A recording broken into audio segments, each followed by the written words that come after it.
शहर में बुधवार को राष्ट्रीय मानवाधिकार आयोग के सदस्य और कैबिनेट मंत्री दर्जा प्राप्त प्रियंका कानूनगो पहुंचे। इस दौरान कलेक्ट्रेट स्थित पत्रकार भवन में एक परिचर्चा एवं संवाद कार्यक्रम का आयोजन किया गया।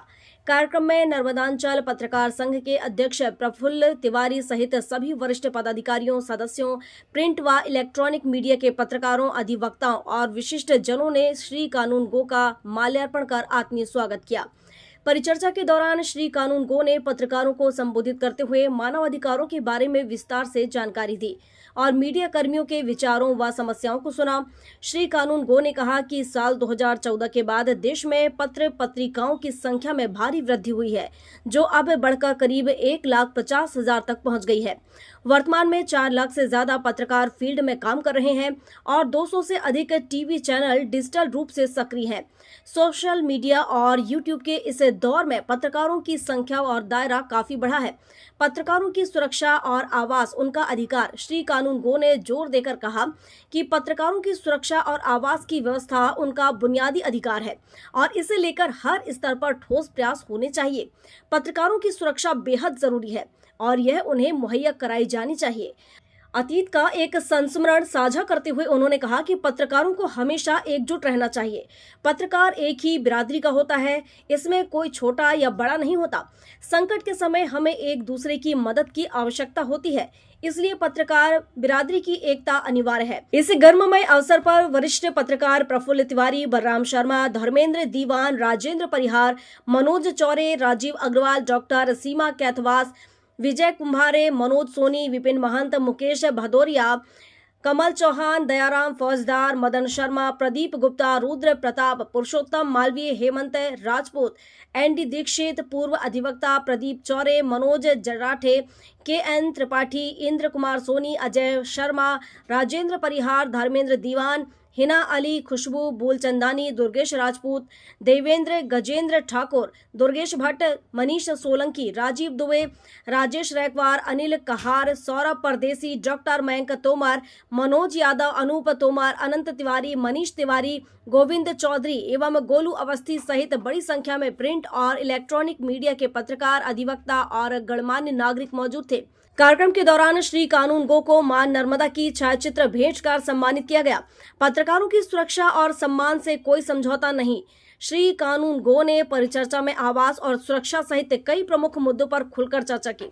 पत्रकार भवन में उपस्थित मीडिया कर्मियों को संबोधित करते हुए उन्होंने कहा कि आज के दौर में निष्पक्ष पत्रकारिता करना एक बड़ी चुनौती है।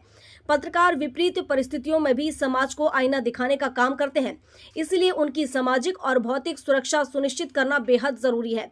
उन्होंने कहा कि पत्रकारों के लिए सुरक्षित और सुलभ आवास की व्यवस्था होना चाहिए ताकि वे किसी मानसिक दबाव में न आए, बिना किसी मानसिक दबाव के अपने दायित्वों का निर्वहन कर सकें। फील्ड में काम करने वाले पत्रकारों को अक्सर कई तरह के जोखिम का सामना करना पड़ता है। उनके खिलाफ होने वाली किसी भी प्रकार की हिंसा या प्रताड़ना को बर्दाश्त नहीं किया जाना चाहिए। उन्होंने स्थानीय प्रशासन और शासन स्तर पर भी पत्रकारों की न्याय संगत मांगों को सही मंच पर उठाने की बात कही। इसके साथ ही सुरक्षा, बीमा और मानदेय सहित अन्य महत्वपूर्ण विषयों पर भी विमर्श हुआ। कार्यक्रम के दौरान पत्रकारों ने अपनी स्थानीय समस्याओं, विशेषकर आवास आवंटन और कार्यस्थल पर आने वाली सुरक्षा संबंधित अड़चनों से उन्हें अवगत कराया, जिस पर उन्होंने सकारात्मक पहल करने का भरोसा दिया। कार्यक्रम का सफल संचालन विजय कुंभारे ने किया एवं आभार प्रदर्शन बलराम शर्मा द्वारा किया गया। क्रांति सूचना की इस समय भारत में चल रही है कि अगर आप सार्वजनिक क्षेत्र में काम कर रहे हैं तो भाई साहब जबान पे इतना कंट्रोल रखना पड़ता है कि वो जो एक कहावत थी ना कि जबान तख्ते पे बैठाती है और तख्ते पे भी लाती है, तो आज के युग में वो एकदम सटीक हो गई। मैं आपको परसों की घटना बताता हूँ। परसों क्या हुआ कि हम लोग मंडला में, और मंडला में एक स्थानीय पत्रकार थे, उन्होंने बोला, हम लोग मंडला में नर्मदा जी की आरती में गए थे, पत्रकार पौधे के साथ थे। उन्होंने बोला भाई साहब अगर आरती के बाद में नाला सीधे दिख रहा है, नदी को देख रहे तो अपने कस्टम स्थान चले गए, घाट पे ही था। अब पत्रकार दिखा रहे हैं, समाज के लोग देख रहे हैं, मैं मौजूद हूँ। नगर पालिका के कर्मचारी से हमने पूछा भाई ये क्या है, ये क्या कर रहा है? ये तो पेयजल है। पेयजल ऐसे क्यों आ रहा? बोले पानी की टंकी बनी है, उसकी ओवरफ्लो का पानी है, तो ऐसे पीने लायक है, बोले बिल्कुल नहीं लायक है। वो घबराया हुआ, उसने वो फटाक से पानी छूने में लिया और हम मना करते रहे, पत्रकार मना करते रहे, 4 लोग और मना करते रहे, वो उसे पी गया। जो पानी नहाने नहा रहा था उसे लिटरली उसको पी लिया। भलाओ वीडियोग्राफर मौजूद थे, पत्रकार मौजूद थे।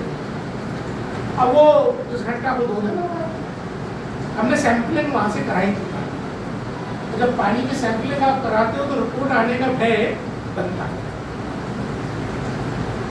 आज सवेरे सवेरे एक वहाँ के पत्रकार महोदय ने मेरे को वीडियो भेजा, बोले भाई साहब ये अस्पताल में भर्ती हो के आरोप लगा रहा है, इसे गंदा पानी टैबलेट पिला दिया है, मेरी बीमार हो गया।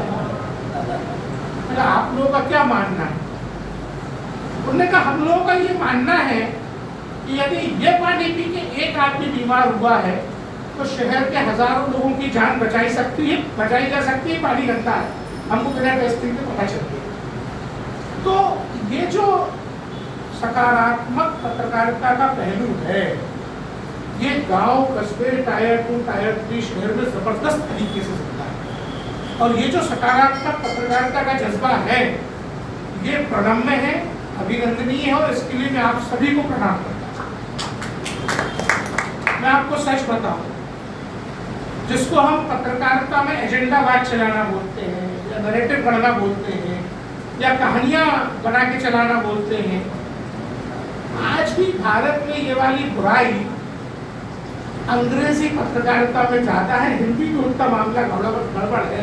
नर्मदापुरम से हिना अली की रिपोर्ट।